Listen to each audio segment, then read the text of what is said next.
नमस्कार दोस्तों, BPN news channel में आपका बहुत बहुत स्वागत है। मैं हूं प्रेम कुमार, बहुत director and bureau chief Haryana. साथियों, जैसे पिछले 9 महीने से हम आपको एक एक गांव की ग्राउंड जीरो रिपोर्ट पेश कर रहे हैं। आज हम पहुंचे हैं गांव कवाड़ी में, और जो गांव कवाड़ी है ये रेवाड़ी विधानसभा में लगता है। यहाँ के जो सरपंच है भाई वो है अमित यादव जी। और मैं इस गाँव की आबादी यदि बताना चाहूँ आपको तो 6,500 पौने 7 हज़ार के समथिंग यहाँ की आबादी है। आज हम, क्योंकि 23 फरवरी को जो सरपंचों का जो चार्ज है वो जाने वाला है, तो आज हम अमित भाई से जानना चाहेंगे गांव में कितना विकास हुआ है, सरकार से, प्रशासन से, शासन से कितना सहयोग मिला है, और आने वाली योजना में कैसे व्यक्ति को वो चुनना चाहते हैं, या इस योजना में वो क्या काम करना चाहते थे और वो किसी भी कारणवश अटक गया। तो मैं साथ ही चाहूँगा एक बार ये सरपंच साहब के अंदर का ऑफिस का नज़ारा है। ये 1 लाख का भाई को ग्राम पंचायत को ये चेक भी मिला हुआ है, और ये प्राइज रखे हुए यहाँ पर विशेष सम्मान, और ये राज्य स्तरीय हॉकी प्रतियोगिता 2021 ये टोटल मोमेंट तो यहाँ पर आप देख सकते हैं। ये पीछे भाई के फोटोज वगैरह लगी हुई है।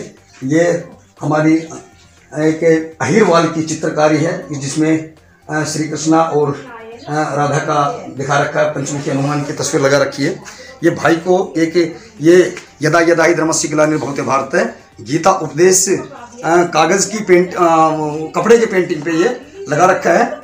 और दक्षिण हरियाणा बिजली वितरण निगम से भी भाई को प्रशंसा पत्र मिला हुआ है। सर साहब नमस्कार। सर आपका शुभ नाम? Amit Kumar. Sir BPN news channel में आपका धन्यवाद। सर ये जो कोरोना की महामारी फैल रही है इसकी क्या कुछ रिपोर्ट है गाँव में? गाँव में रिपोर्ट तो कोरोना की तो है, पेशेंट तो एक एक्सपायर हुआ है गाँव में, बाकी काफ़ी सावधानी बरते लोग अपने घरों में भी है, बाकी इतना ज़्यादा यहाँ पर नहीं फैल रहा है, सब अपने अपने घर में है।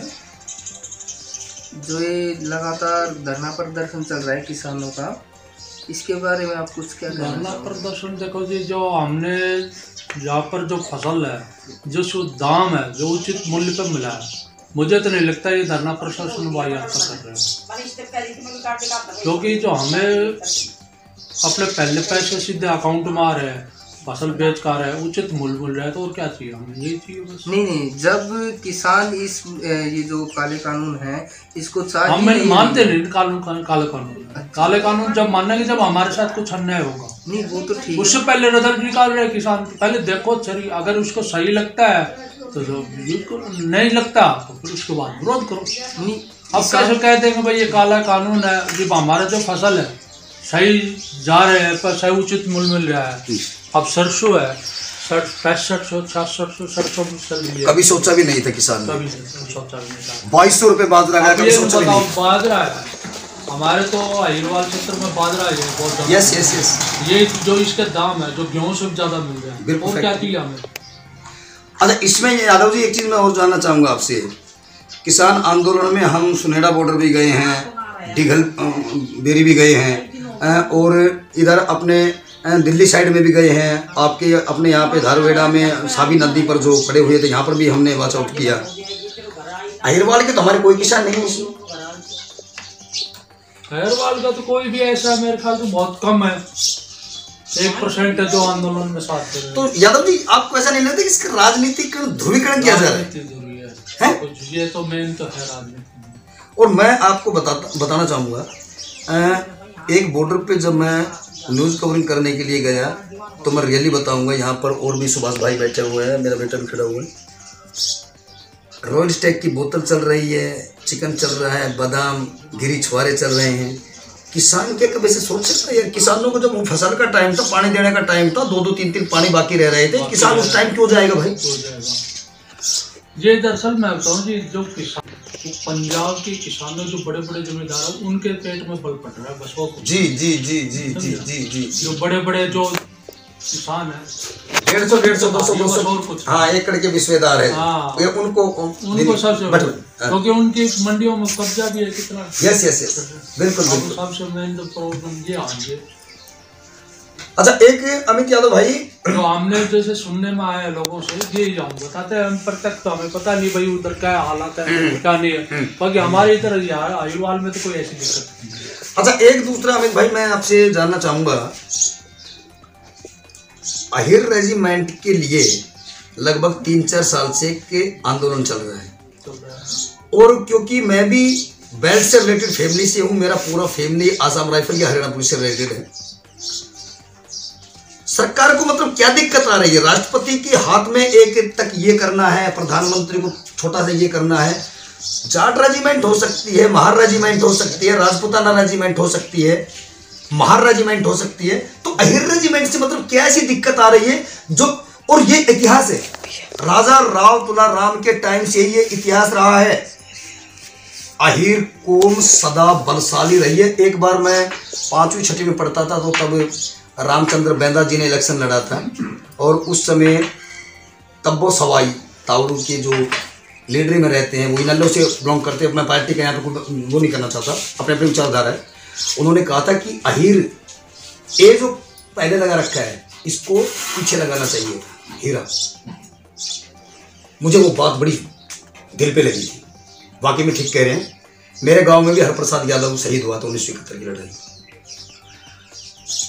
वीरांग रेजांगला शौर्यवीर चक्र जगह जगह हमारे शहीद स्मारक बने हुए हैं, और कितने लोगों का हमारा इतिहास है।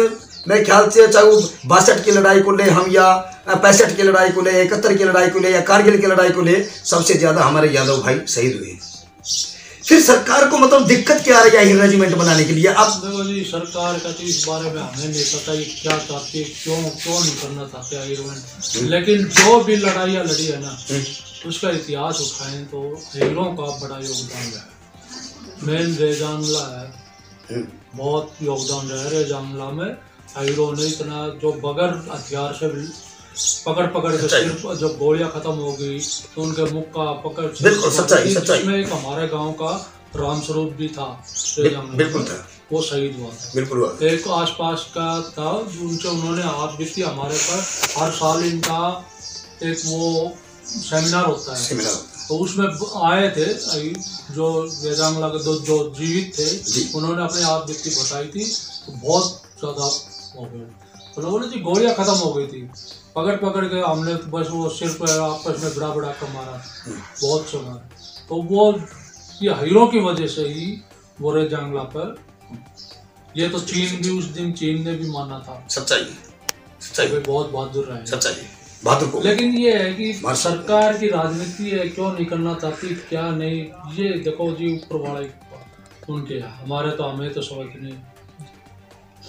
बाकी कौम कट रहा है अपने, बलशाली भी है, ताकतवर भी है, देशभक्त है, राष्ट्रभक्त है, और मंत्री भी वही हुए बना है जब एक बैठ हुआ है। कोई ऐसा नहीं भाई गद्दारी कही हो किसी की। बिल्कुल। अन्य तो सोया में एक आदमी तो सर वो तो देखिए, वो तो परिवार के साथ भी होता है, वो तो परिवार में मिल जाता है, यादव जी आप करके साथ साथ किसान भी है, 60-70 एकड़ के मालिक भी है आप, और बिल्कुल मंत्रालय की जो जड़ है उनके आप रिलेटिव भी है, रिश्तेदारी में भी है। लेकिन मैं वहां पर किसी रिश्ते को तवज्जो नहीं दूंगा। आप ग्राम के एक मुखिया है, ग्राम के पिता है। अभी 23 तारीख को आपका जो चार्ज है वो वापिस जाने वाला है, और हरियाणा के इतिहास में 52 साल की मेरी एज हो गई है, शायद 50-52 की आपकी भी हो रही है। हरियाणा के इतिहास में ये पहली बार हो रहा है कि बिना आचार संहिता लगे, बिना इलेक्शन डेट घोषित हुई है, या आपकी पावर वापस ली जा रही है। ऐसा जी छीनने की बात नहीं, हमारा टाइम तक तो हमारा हो गया पूरा, ठीक है। हमने 5 साल तक का जो सरकार ने हमें दिया था, चुना था, 5 साल हमारा हो गया काम।